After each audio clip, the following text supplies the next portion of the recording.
So there are a number of reasons why I like the down dog position so much, and one of those reasons is shoulder strength.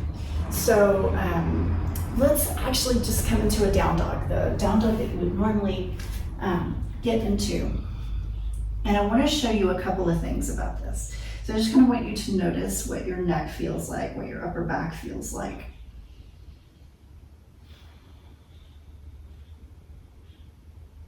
And now come out, and I want to show you a couple of things.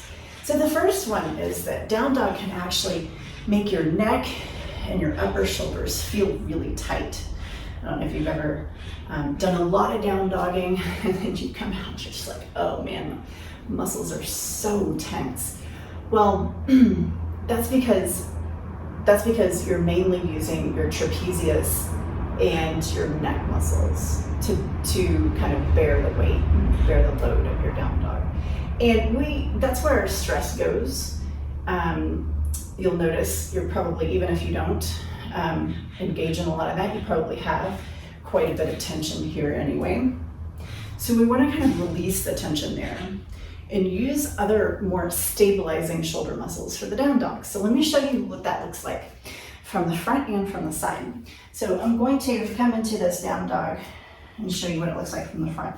So a lot of times when I see people doing down dog, what happens is they're kind of squeezing their shoulders in to try to get their head toward their knees. And that is kind of destabilizing my shoulder joint right now, putting a lot of tension in my neck. So I'm going to do two things. And first, I'm going to take my shoulders wide apart. Another way I like to cue that, if that doesn't quite make sense to you, take your shoulder blades and slide them down towards your waist.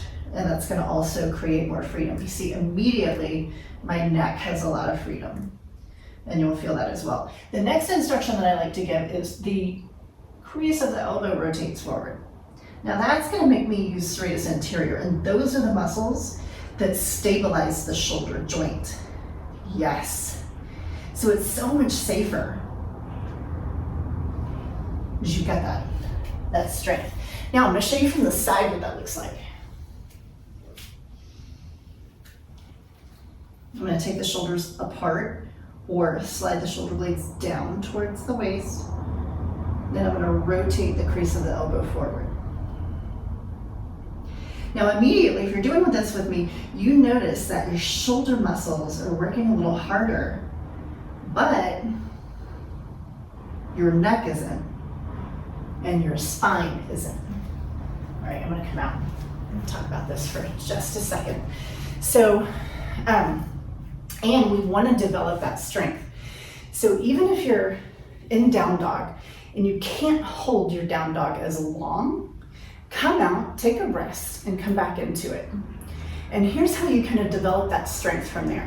So, and actually, I'm going to invite you to this workshop because we're going to be doing a lot of this kind of work in the workshop. And we're going to be freeing up the shoulders and making them feel stronger. Like by the end of the workshop, your down dog will feel almost like you're floating instead of, muscling yourself and holding the position.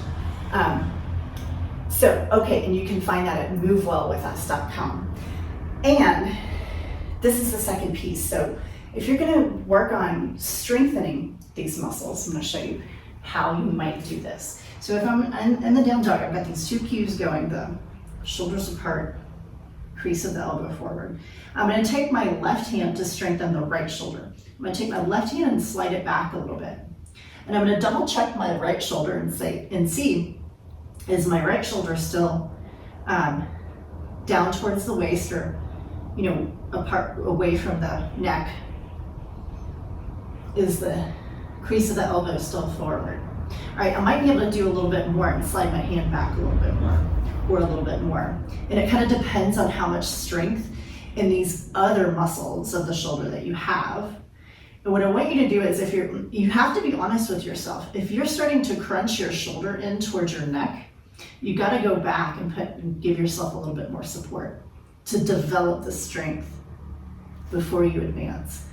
Now here's where, when you get really strong, you may be able to take the hand behind the back and keep the shoulder in that strengthened position.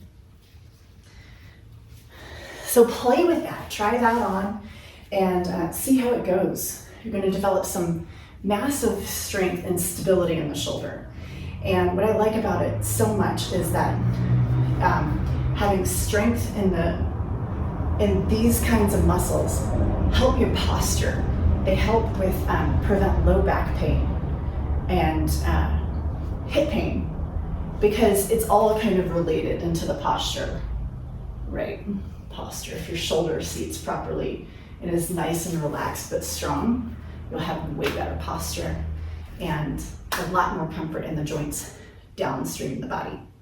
All right, don't forget to hit that subscribe button, the like button, and join us in the workshop. It's going to be September, I believe it's a Saturday, and I believe it's the 16th, 2023. So see you there, and tune in.